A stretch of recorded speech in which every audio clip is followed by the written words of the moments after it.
জীবন বড় কষ্টের, জীবন বড় বেদনার।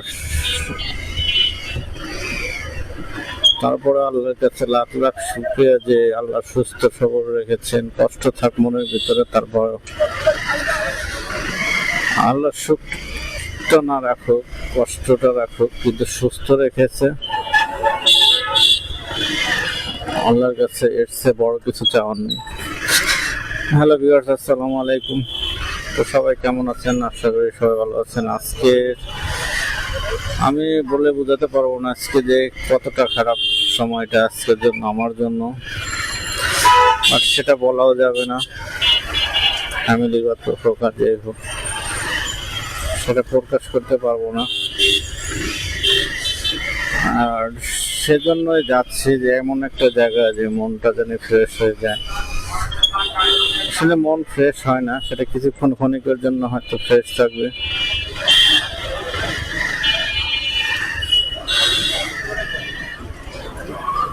আমি প্রকাশ করতে পারি না কোনো কিছু নিজ থেকে যে আমি একজনকে বুঝাইতে পারবো ঠিক মতো। আজ পর্যন্ত কাউকে আমি বুঝাইতে পারিনি যে আমি কি, আমি কোন টাইপের বা কেমন। আর আমার প্রত্যেকক্ষণের ভিডিও আমি যখন রাস্তায় চলে, প্রত্যেকটা ভিডিও আমার ক্যামেরায় আছে।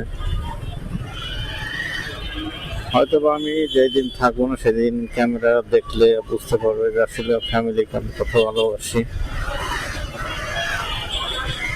আমার ছেলে মেয়ে নাই, দুটো ছেলে আছে, বাট তাদেরকে আমি অনেক ভালোবাসি। তাদের জন্যই আমি আজ একটু পরিশ্রম করি। আমার ওয়াইফও আছে, সবাই আছে। আর তাদের সুখের জন্য, তাদের মুখে হাসির জন্যই পরিশ্রম করি। আর মেয়ে মানুষ যেটা বলে, ঘরের যে টাকা পয়সা দিয়ে সুখ হয় না, আসলেও সেটাও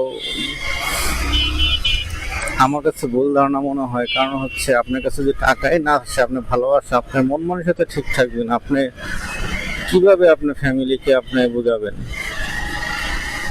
আর অনেক মেয়ে মানুষ বলে, আসলে ওই রকম সম্মুখীন হয় নাই, এর জন্য বলতেছে তারা যে আসলে যাদের ঘরে টাকা নাই কিন্তু তাদের ঘরে ভালোবাসা আছে।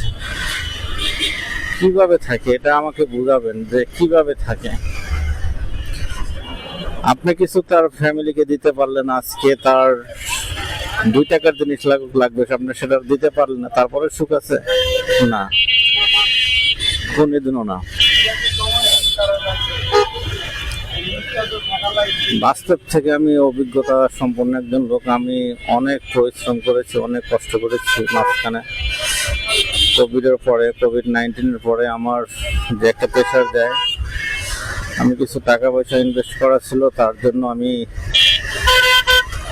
এক জায়গায় টাকা দেওয়া ছিল, টাকাগুলো আমার চলে গেছে নিয়ে। আর পুরোটা টাকাই ছিল আমার ফ্রেন্ড বা পরিচিত কারোর, বা ব্যাংক লোন যাই বলেন। সে ব্যাংক লোন করার পরে শেষ আমি শোধ করতে যে একটা চাপের মুখে পড়ি যে আমার যা স্যালারি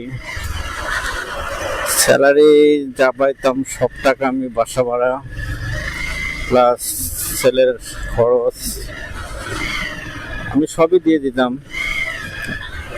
তারপরে শর্ট থাকতো। আমার মাসে 30,000 টাকা পাওনাদারকে দিতে হতো, প্রত্যেক মাসে 30,000 টাকা। আর 30,000 টাকা দেওয়ার পরে আমার স্যালারি এত ছিল না, তখন স্যালারি কম ছিল। বাট নিজের একটা খরচ আছে, পকেট খরচ, ফ্যামিলির। দীর্ঘ 2 বছর আমি অনেক পরিশ্রম করি। আল্লাহ সহায় আছে বিদায় আজকে আমি এখনো আছি, না হলে আমার রাস্তা ছিল না যাওয়ার মতো। আর আজকে আমি কথা কম বলি, বাট আমি সোজা কথা বলি। কোনো কথা পেঁচ দিয়ে বা কোনো কিছু আমি বলতে পারি না, আর বুঝাইতে পারি না। সেজন্যই আজকে আমার এই অবস্থা। যাই হোক, আমি ভালো হতে পারলাম না মনে হয় জীবনে, ভালো স্বামী বা ভালো বাবা হতে পারছি কিনা জানি না আমি, বাট চেষ্টা করছি ভালো স্বামী হওয়ার। আজকে পর্যন্ত আমার ওয়াইফ বা 14-15 বছর আমার বিয়ের বয়স।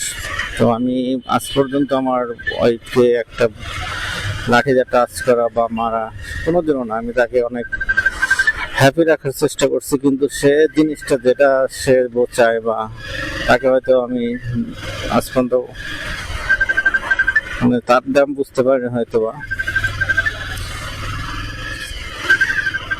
যাই হোক, চলে আসছি, কিছু সময় এখানে থাকবো যাতে মনটা ফ্রেশ হয়। আর মন ফ্রেশ হবে না, মনের ভিতর যদি একটা টেনশন বা কোনো কিছু থাকে কখনোই আপনি সাকসেস হবে না সব সময়।